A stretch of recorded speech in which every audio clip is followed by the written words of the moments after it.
do this? No, seriously. How in the world do I review a TV show that's already been torn apart every possible way across every corner of the internet?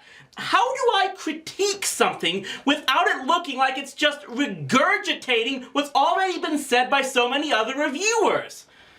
Well, I probably can't, and if you're expecting a rage-filled review here, you're probably gonna be disappointed. No, in order to try and be different, this time I'm going to try to explain in more analytical detail just why this show has elicited such rage from so many other people. We are in a time where the art of critiquing is at levels never seen. It used to be that to broadcast your opinion, you had to be a professional with your own newspaper column or TV show, while critiques by the fans were pretty much confined to the schoolyard. But the internet has now given those fans a forum to let their opinions on entertainment be broadcast across the world, and the easy technology has allowed many of them to create their own video shows to do it. Everyone's always had an opinion, but now everyone gets to tell the world that opinion. But with that ability can come questions as to just what's really within our jurisdiction.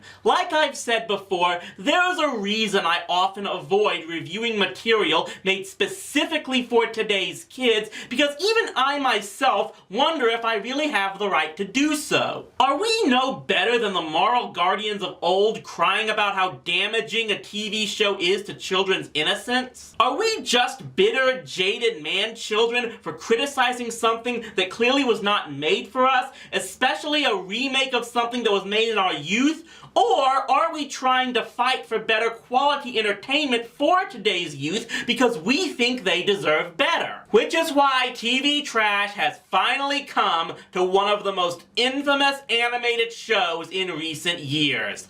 Teen Titans Go! Well, first there's the necessary backstory that most of you watching likely already know. One of the last series created for DC's original animated universe was Teen Titans, which premiered in 2003 based off of the recurring DC comic series of a similar name that focused on the younger superheroes of the DC universe, many of whom were known as sidekicks to the more prominent ones. Personally, this was one of the few DC animated shows from around the turn of the century that I didn't really watch, mainly because I never knew how it connected to the previous shows. But it was very well acclaimed for how it managed to mix comedy and drama while making adolescent heroes that its audience could relate to. After Teen Titans' run ended in 2006, it was followed in 2010 with Young Justice, which, while not directly connected to Teen Titans as best as I can tell, could still pretty much be called the next generation. The show was able to craft deep storylines while continuing to portray its characters as individuals that young audiences and others could identify with. It had phenomenal animation and treated its target audience intelligently, which shouldn't be surprising since the show was in the hands of Greg Weisman. It's gonna get prematurely cancelled, isn't it? That guy really is the Charlie Brown of animation creators. And canceling the show was bad enough, but then came what Cartoon Network chose to immediately follow the show up with in 2013.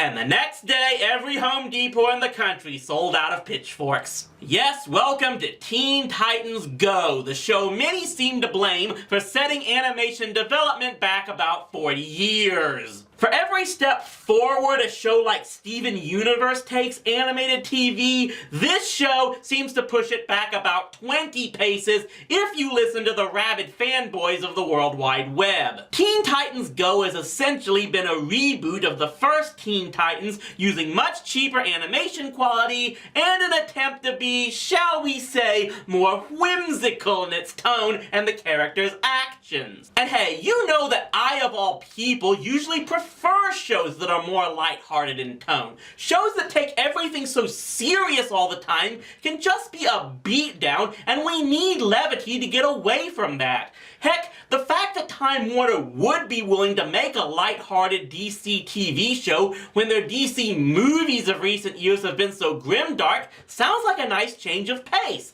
And this show did bring back pretty much the voice cast and composers from the original Teen Titans, so maybe we should give this thing a chance.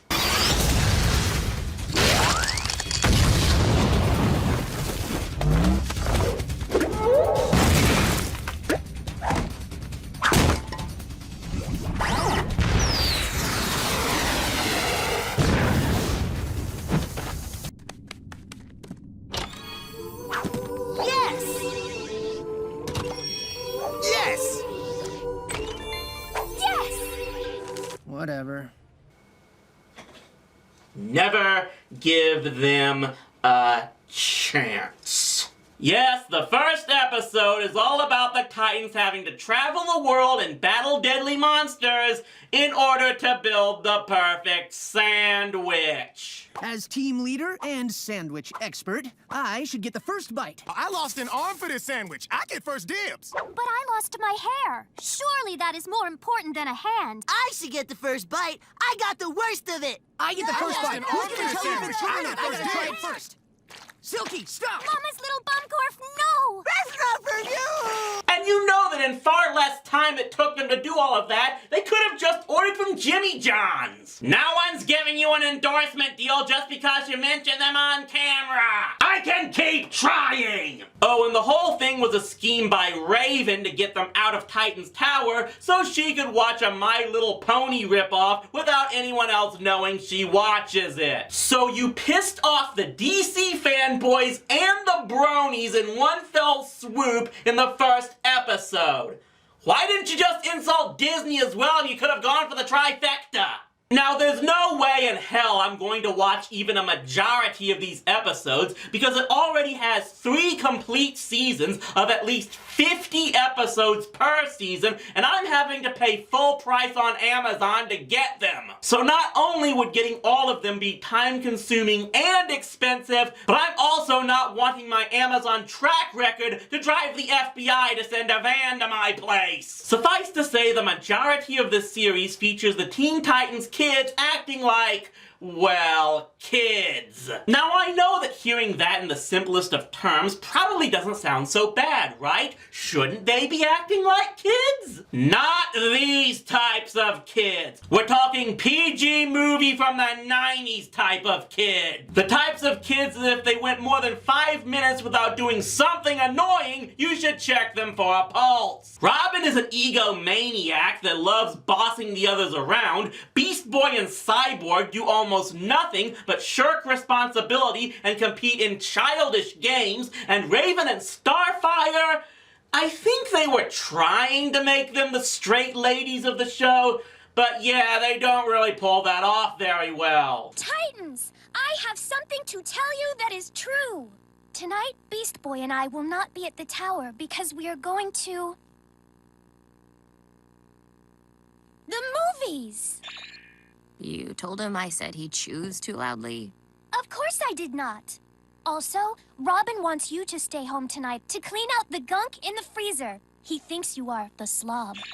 Yeah, there was an episode where Beast Boy tries to teach Starfire how to lie, and she basically turns into a pathological liar. And the only thing I got out of it was that she's also a terrible pet keeper, because the subplot is all about her little worm thing eating everything in the tower because she forgot to feed him. Yeah, at least one of my fans told me that how Starfire was treated in this cartoon is what infuriated him the most, and even without ever having seen the Starfire of the original Teen Titans, I can automatically kind of see why. What's more infuriating? Naive Starfire being manipulated by her friends in Teen Titans Go, or overly promiscuous Starfire of the New 52 comics? You make the call! Meanwhile, we get stories like Beast Boy and Cyborg competing as to who could go the longest, saying nothing but waffles. Everyone in Titan's Tower arguing about bathroom time. time. A Battle of the Sexes episode that went out of style around the same time as the mullet did. Basically, it's like they found that place in the Arizona desert where they buried all the bad stock plots from kids shows in the 80s and said, hey, let's use these things! Actually, the more I think about it, the more I realize, while the tone of this show is the exact opposite of what the DC cinematic movies are known for,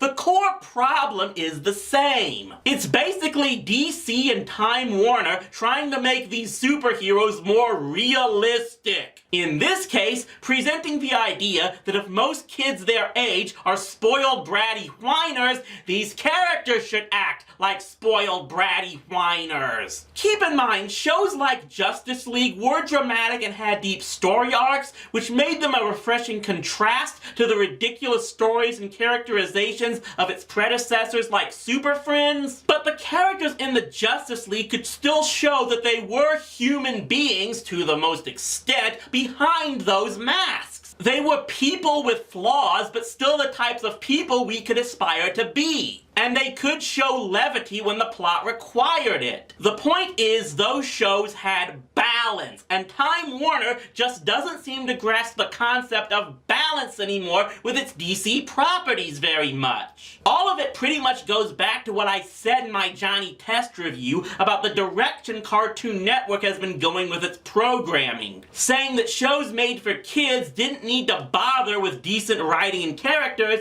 they just had to be bright and loud.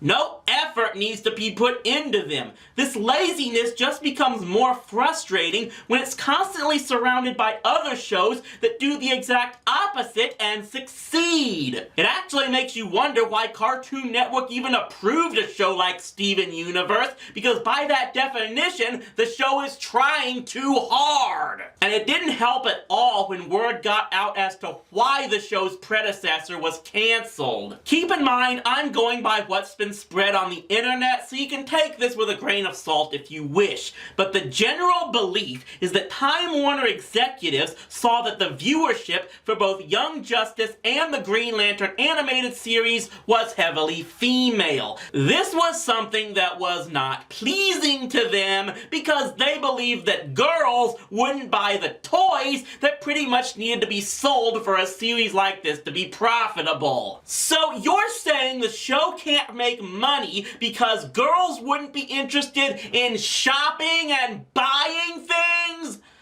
That is among the most ass-backwards sexism I've ever heard. I'm surprised you didn't rip a hole in space and time!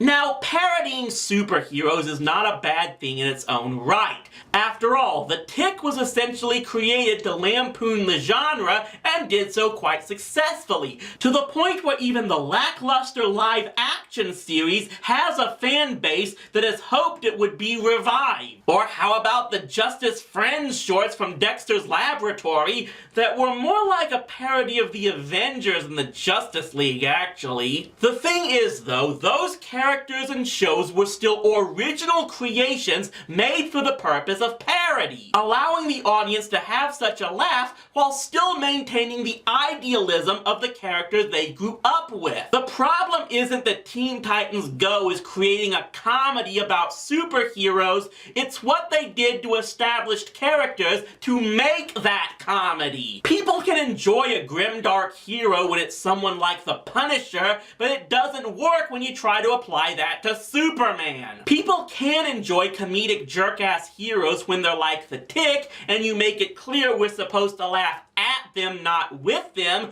but it doesn't work when you do it to heroes like the Titans and never make it clear what exactly the audience is supposed to laugh at. This is similar to why tattooed teenage alien fighters didn't work. It portrayed the hero characters as douchebags who acted like they didn't really want to be heroes without any real sense of irony. Now imagine if someone put the attitude of those characters into an actual reboot of of the Power Rangers, and just think how much it would infuriate those fans. Why do I suddenly have a very uneasy feeling? Now, all that considered, there is the very valid counter-argument to all the ranting and complaining. There is some truth to the rebuttal that if you don't like this, you can just not watch it. The shows that preceded it still exist, and anyone who prefers them can stick to them and supposedly be happy. If the new series does have its fan base, is it really fair of others to spew such visceral hatred towards it?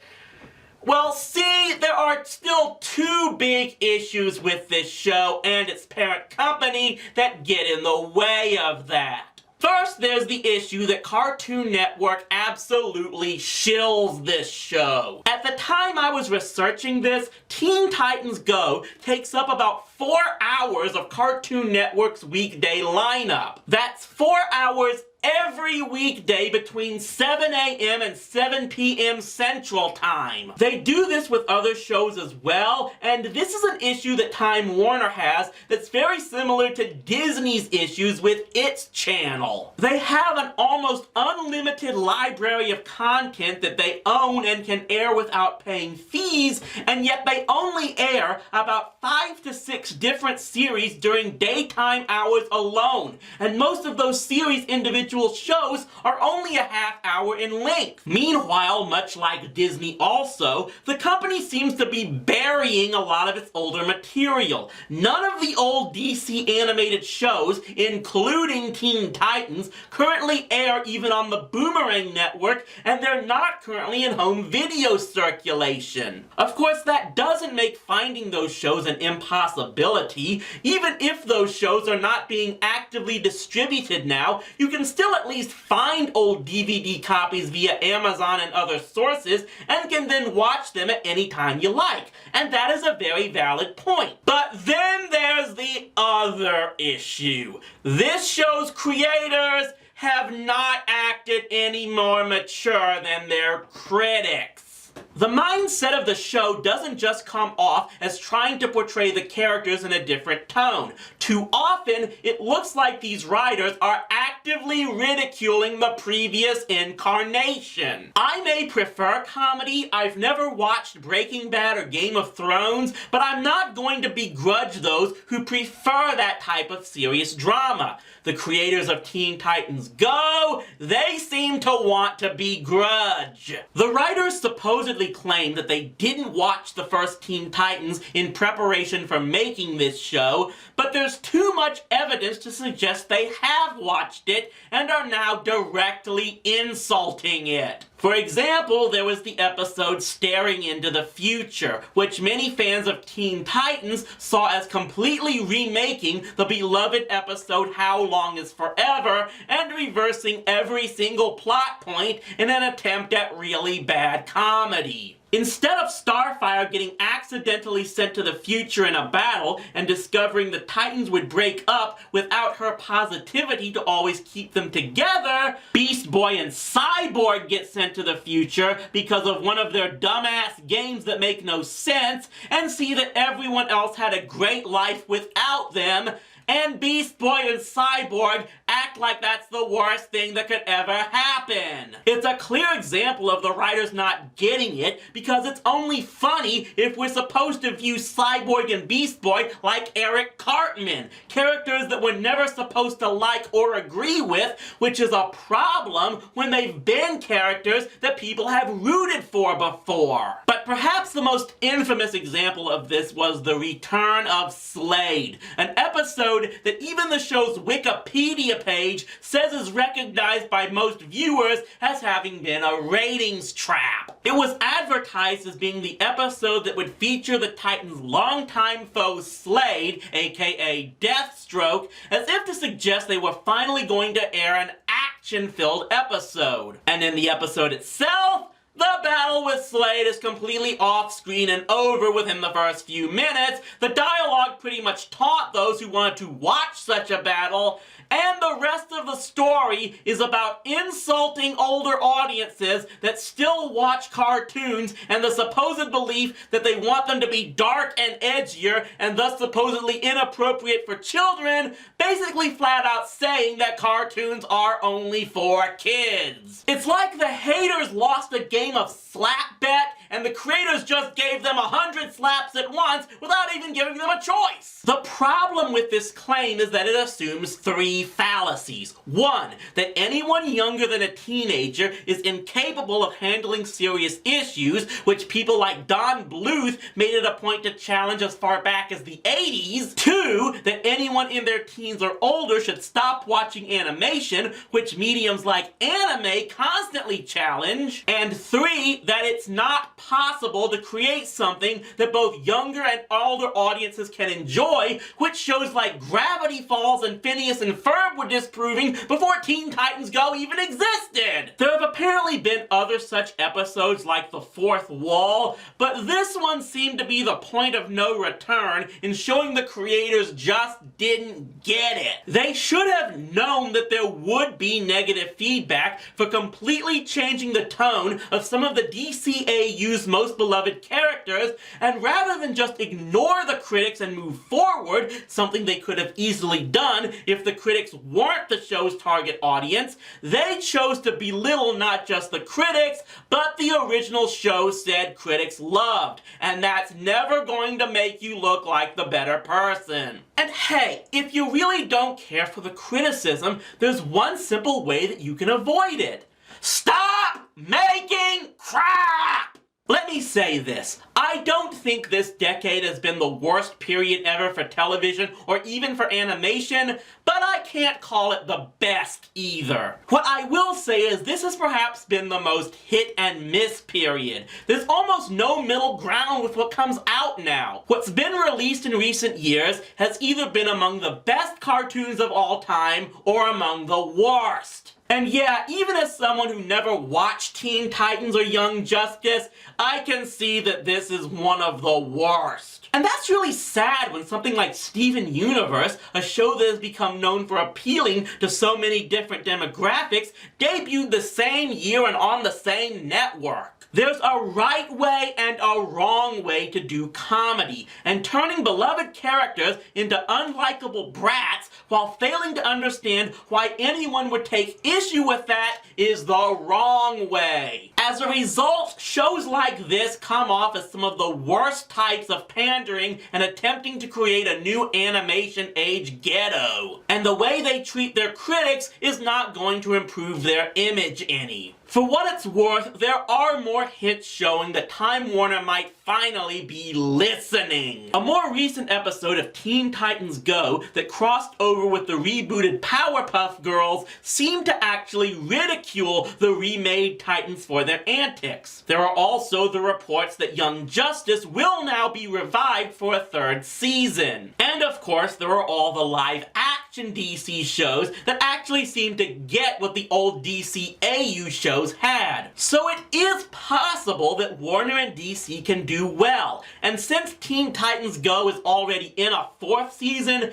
they at least have the opportunity to change. It's a matter of realizing that not everything has to be one extreme or the other. You can create something with balance, and as a result, often create something that many ages can enjoy. Or maybe they still won't get it and continue to defecate on the past while firing back at their critics with childish insults when that's supposed to be our job. It can really frustrate people when you create a reboot, sequel, or spin-off to something so good and completely fail to understand what made the original work.